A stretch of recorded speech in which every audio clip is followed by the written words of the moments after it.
You're listening to the Cool CLE Show. I'm Jay, host of the Cool CLE Show, brought to you by CoolCleveland.com, putting you in touch with cool events, people, news, and neighborhoods in the Cleveland region. Cleveland has been called America's Polka Capital, or Polka Town USA, and is identified with a particular style of polka music. From the early 20s through to today, polka has featured heavily in our local culture, with our own Polka Hall of Fame opened in 1985. The Chardon Polka Band, led by Jake Kouwe, is keeping the musical genre alive, but also relevant. We're talking to Jake to learn about how he does just that, including the band's community outreach activities with schools, churches, and senior citizens, as well as details of one of the shining jewels of its performance calendar, Dyngus Day on April 22nd. We have music from the band as well, so get ready to polka. It's a bird, it's a plane. No, it's science. You can understand the true limits of the human body and learn about special abilities from the natural world that inspired superheroes, from Spider-Man to Deadpool and beyond. The Cleveland Museum of Natural History's Think and Drink on April 18th is all about the science of superheroes.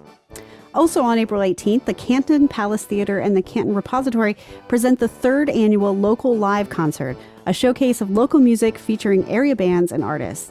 The concert features local talent in all genres of music, with audience voting on their favorite performers. The Full Cleveland Spring Walk takes place on April 20th. The Full Cleveland is a city exploration at a walking pace, stopping along the way at little hot spots that you have always wished you made time for. You can experience the city like you would on a vacation, leaving in the morning and returning in the evening. They're meeting at Dewey's Coffee in Shaker Square at 8 a.m. on April 20th. You can join fellow volunteers in celebrating Earth Day on April 20th by planting native trees at Cuyahoga Valley National Park. Kids are welcome. The event is free, but you will need to register. And of course, Dyngus Day on April 22nd. Cleveland's biggest polka party celebrates 9 years. Historically, a Polish tradition, Dyngus Day celebrates the end of the observance of Lent and the joy of Easter. Over the decades, Dyngus Day has become a wonderful holiday to celebrate Polish-American culture, heritage, and traditions. In Cleveland specifically, their goal is to not only make this a Polish cultural festival, but also celebrate our polka heritage, as well as all the other Eastern European cultures still thriving in Cleveland. This year, the festival grounds are larger than ever on Detroit Avenue and West 58th in the Gordon Arts District. And they will have polka in the streets with great food and beer vendors alike. Now, before we get to talking to Jake, here's one of their tracks. It's called Death by Polka, the Chardon Polka Band.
All my friends will be drinking all my beer.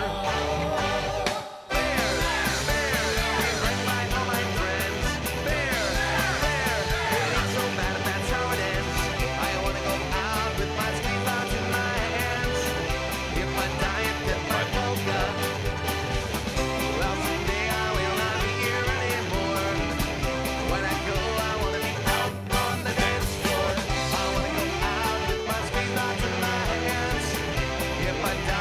my polka. If that's how it goes.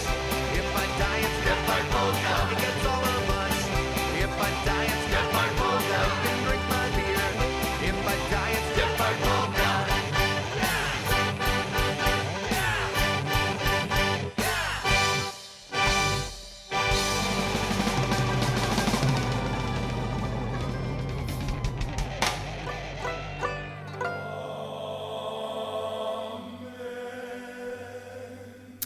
Well, you'd have to be living under a rock to have not seen or heard of this very, I don't know, orthodox or unorthodox. I haven't figured it out yet. It's Jake from the Chardon Polka Band joining us. Hi, Jake. How are you? Hey, I'm good. How are you doing? Fabulous. Thanks for joining us.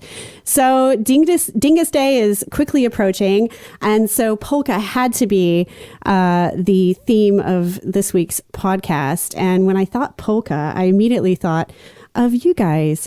So talk me through the origins. This is not a gimmick. You are like hardcore accordion player from a young age? Well, from a fairly young age. I started playing the accordion when I was about 14 years old. I saw Weird Al playing it on TV, and I always thought that was totally cool. And I had just moved here at age 14, so I didn't have many friends or much to do. So I convinced my parents to buy me an accordion at a thrift shop and started taking lessons. And then it was, let's see. So that was when I was 14. I was in 8th grade, and I immediately started like pairing up with kids at my school and making little bands that I would do that kind of thing all the way through high school when we started the Chardon High School Polka Band, which became the Chardon Polka Band that exists now. Technically, this band started way back when I was in high school.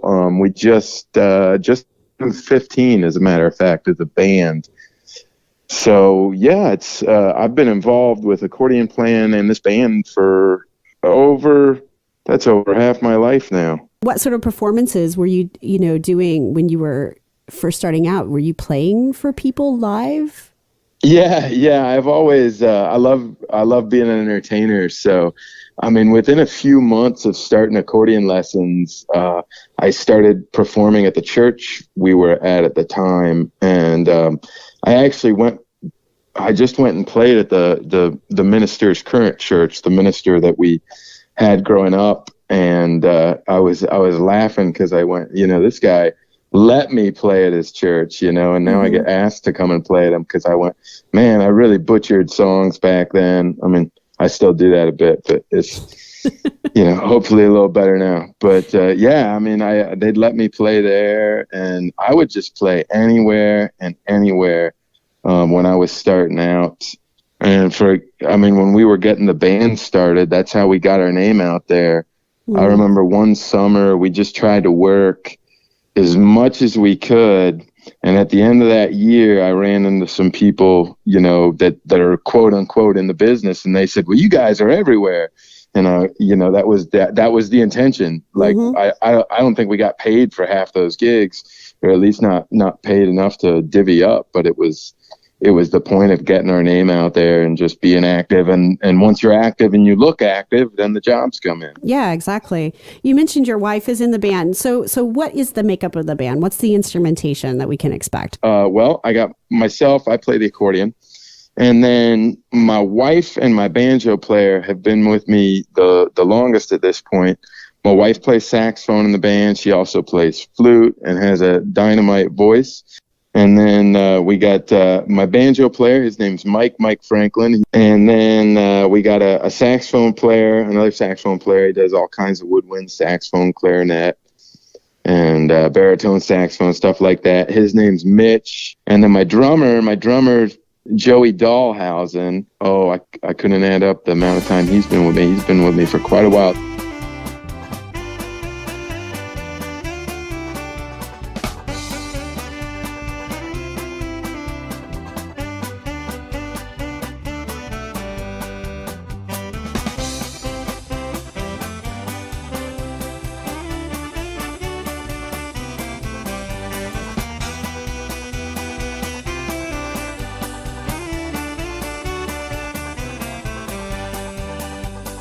Polka around the block.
how do you go about like arranging and how do you make something that wasn't meant to be polka into something that actually sounds really cool? Well, necessity is the mother of invention, right? Yep. That's the saying. And we do we do a lot of festivals and stuff, and we don't do so much like bars and stuff anymore, but we used to do a ton of those. And so you get people come up and ask a request, right? Yep. And so some of these songs that we started covering, literally we started doing because someone would walk up and they'd hand you a $5 bill in the tip jar or a $20 bill in the tip jar and go, play some Bob Marley. But yeah, so we kind of learned a lot of material on the fly doing that. And, if we just do it one night and it's, because someone gave us $20 or whatever, maybe it doesn't stick in our repertoire, but some of it, we go, well, dang, that was catchy, and the audience went nuts. Mm-hmm. We got to keep that around. So then we go and we make it sound a little better. One Mm-hmm. of our biggest songs we do on the Oktoberfest circuit is "What's Up" from the Four Non Blondes. Oh, yeah. Okay. And that one, part of the fun of doing that is the shock value of no one really sees it coming. Yeah. And then you start singing it and they're like, wait a second. And everybody, so at Oktoberfest, we might have, 1,000 people in front of us, which is amazing feeling. And yeah, we love to share with them our own music. And, some events we've been playing long enough that they can sing along to some of our music. But, you get up on a stage and sing Four Non Blondes, everybody knows that tune. Yep. And everybody just turns their head to you and you get a huge audience just singing that song. And, it's just wild, so yeah, some of it's been necessity. I'm a 90s kid, so I love 90s music. So anytime I can sneak 90s material in there, we do it. And sometimes, we do kind of non-polka versions of songs too. Like we play Brown Eyed Girl and we play it straight because everybody likes to sing along to it. But other times, it's part of the polka's extremely humorous. I've had some people don't treat it that way, and those people are wrong. I try not to call too many people wrong, but people who don't treat it as humorous are wrong. It's a funny music. At least, American version of the polka is funny. We're singing songs about sausages getting stolen and heaven there is no beer. It's funny material, who stole the kishka? You can't drink beer on Sundays. The July polka is all about a girl who loves you if you have money. This stuff wasn't meant to be, make you cry and stuff. Like there's music that you can emotionally connect to because of the lyrics and all this. Polka you emotionally connect to because of the fun times you had listening to it or the people you were with. You're not gonna emotionally connect to a polka lyric, at least not in my experience. It's happy music. It's right. It's meant to happy. Get you dancing, and yeah, I totally understand what you're saying about that. Yeah, you're not gonna sing some sad love song to polka right now. Doesn't work. Well, and if you do, you're doing it for laughs. Right. It's Weird Al discovered that you throw a polka beat behind some of the ridiculous music that's out there, and it's done with a wink. It's kind of a joke, but it's also, if we don't necessarily try and make a mockery of these songs. Sometimes we do. There's songs that we like to laugh at, but other times it's like, we're just rocking out, and what we do is polka. Now, okay, so you mentioned that, you do a lot of the Oktoberfest circuit, and you're definitely beyond Cleveland. People can see you outside of Cleveland and Northeast Ohio, but this area really keeps you guys busy. What is it that you think about, Northeast Ohio or Cleveland's admiration for a band that does something a little bit unorthodox? What is it that you think makes a band like yours thrive in this area? Well, it's really tapping into a history, so to speak. I mean, I personally, just when it comes to Cleveland, Northeast Ohio in general, I don't think the Chardon Polka Band could have came about anywhere else. And whether that's just the Chardon Polka Band as a concept, or like me and my four guys, the Chardon Polka Band. Like, if I hadn't moved to Cleveland, I never would have picked up an accordion. So that was an essential key ingredient right there, is being around this culture.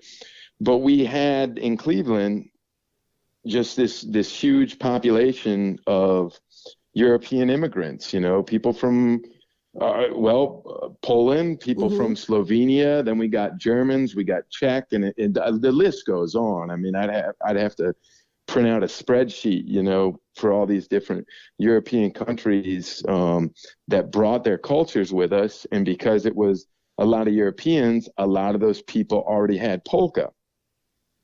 And so Cleveland, going way, way back, has had this huge polka scene. So it's just kind of in your culture and in your thoughts and in your dialect, even if you don't necessarily know it.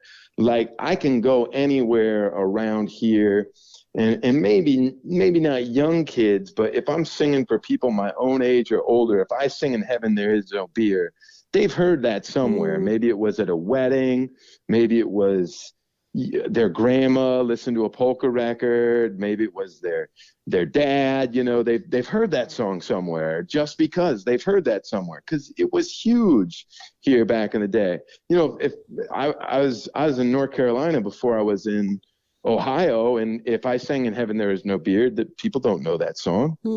It's just not in the culture, whereas there's a couple of bluegrass songs I can sing for all my North Carolina buddies, and they'll jump in. They know 'em. Right. It's just, it's instilled in us, even if we didn't realize it here in our culture. But I mean, there's books on the Cleveland polka scene, and like, we get cited in other books. Like, I think it's Squeeze This, a cultural history of the accordion.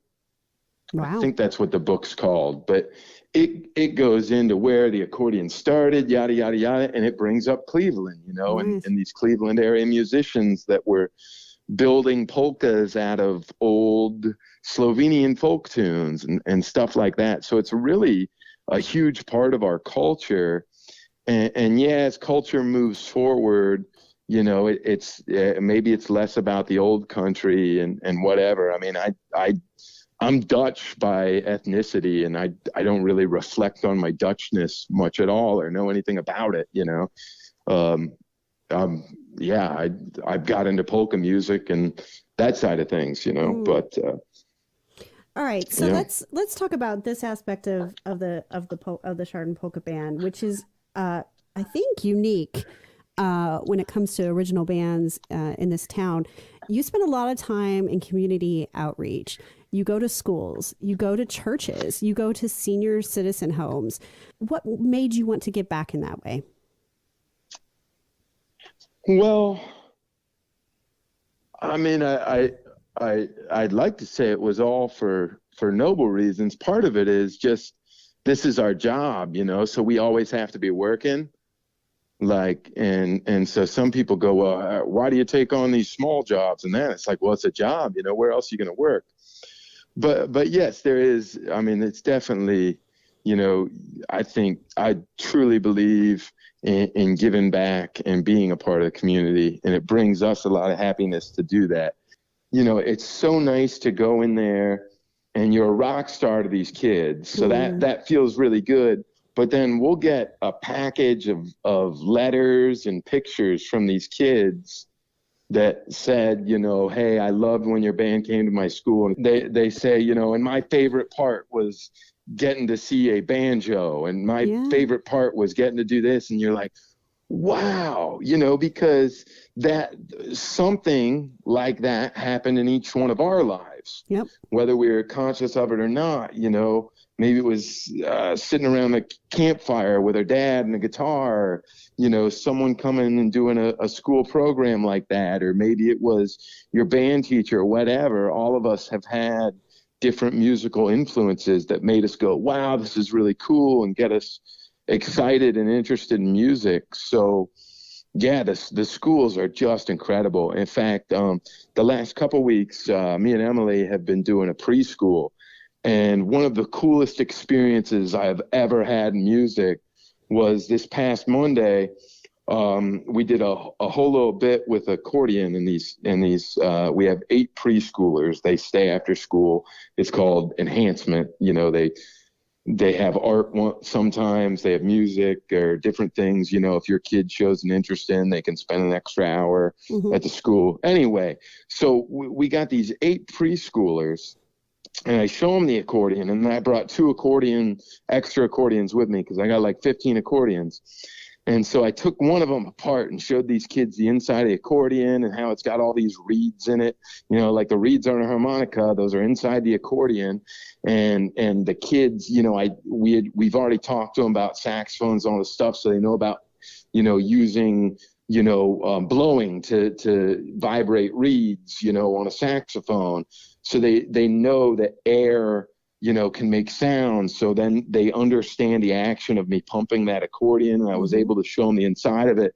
And then I brought a student model little kids accordion, and that was small enough that they could hold it. And I got to see these kids, emulating that dynamic of, if you pull really hard on the accordion and push a button, it's going to make a loud sound. And then they're really excited about that. But if you can get them to push really softly for a second, all of a sudden the sound gets soft. And you can see their eyes light up because they realize not only can they push these buttons, which makes sound, and they love that, but they can control that sound and do something with it. And it's something that I just told them about, and they saw an adult do who really plays the accordion, and they were able to, they're not playing a song, but they're emulating that. And so me and my wife are loading up our car, and I passed by one of these students whose mom is trying to catch him and put him in his car seat. And he says, "Mom, Mom, Mom." And he's screaming, he's jumping up and down. And she goes, "What?" And he goes, I got to play a real accordion today all by myself. And then he fanned his arms up and down like he was being a bird or something. He just like couldn't contain his excitement. And I almost cried because I was like, that's like the coolest thing I've ever done. That's the, don't get me wrong. I love playing Oktoberfest, if there's hundreds of people there and they're having fun and we're all singing something together. That's really cool. But I was like, wow, this kid feels a sense of accomplishment, and he loves it and he's interested in it. And we hear from these parents, that now they watch us on YouTube, the kid, that's what they do after school. And, these elementary schools, we go in, we hear some of the same things. Last year we came out with a kids album because we've been doing so much with the youth. So it's definitely, we got to stay working. So we got to go out and do gigs. But yeah, there is a big part of that is we care about youth. We care about kids hearing and appreciating music. And so it's a joy to be able to do that. And the same thing applies, like you mentioned, we do senior centers and nursing homes. You go in and someone who doesn't know how to put on their own shoes anymore can sing just because. I don't know why, but they know that song.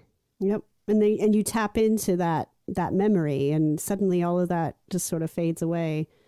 It's interesting that you have been able to achieve that balance between sort of the, rock and roll and going out, but also finding that balance where you have this talent clearly, and you have, it's clear in how you're talking about your band and what you do. You have this enthusiasm that is quite frankly, infectious, and you're finding a way to share that in the community. It's very commendable, and I think it's an excellent story and an excellent example of a local band here in Cleveland, really getting involved in the community and not just doing it for the chicks, Yeah. Okay, so let's talk about opportunities to see you guys perform. You're doing you're doing a polka, pretzel, and Penguin City on April 26th at the Magic Tree Pub and Eatery in Boardman, Ohio. That's sort of just south of Youngstown. But yeah, what are some other places that people can come and see the Chardon Polka Band, sort of late April and May? Well, one of the biggest ones coming up is Dyngus Day. Yep. That's the day after Easter. The 22nd, right? Yeah, and I think we kick things off, I mean, DJ Kishka kicks things off, of course, but yeah, we're the first band on the main stage there. We have been for the last few years. So that's a great day to come see us and just support polka culture. And then I always tell people, just check the local papers and our website. During the summer in the Cleveland area, almost any night of the week, you can throw a stick, and half the time it's going to hit one of us in the eye. We play all these little summer concert series all over the place. So from Youngstown to Akron and everywhere in between, of course, all around Cleveland. Yeah, we'd have to add another 20 minutes to the podcast for me to tell you all the ones we're going to be doing this summer, but we do a lot of towns. So if we're not doing your town, we very well might be doing the one next door. So. Or call your city council and demand. Yeah. Call your councilman today. Demand they bring in the Chardon Polka Band. Chardon Polka Band for everyone. All right, yeah. Jake, it's been awesome to talk to you. And like I said, your enthusiasm for your music and your band is very clear. And if you want to find out more about the Chardon Polka Band, you can check out chardonpolkaband.com. You guys are on all the social channels. You got tons of YouTube videos. So if you want to see what it's like, definitely check it out. And of course, we're playing your music on this episode as well. So thank you so much, Excellent. Jake. I can't wait to see you guys play live very soon. Thank you so much. And here's some more Chardon Polka Band for you.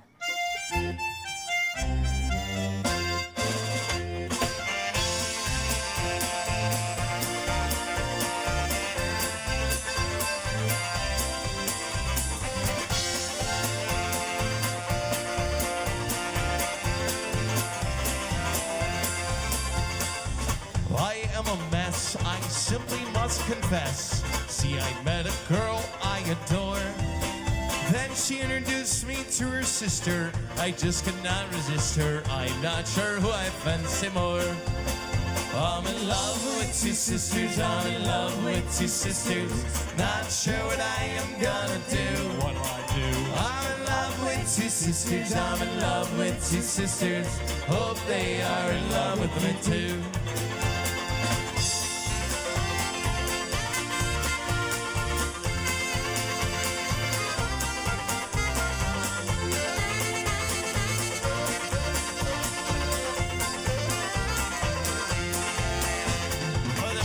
Subtraction in the state of attraction.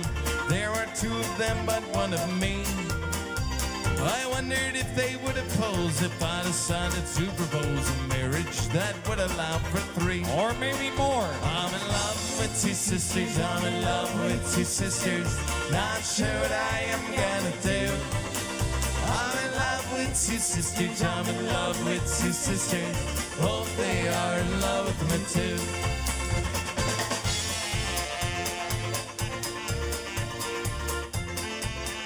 Big thanks to Jack of the Chardon Polka Band for coming on the show and the great music. Make sure you check them out at this year's Dyngus Day on April 22nd.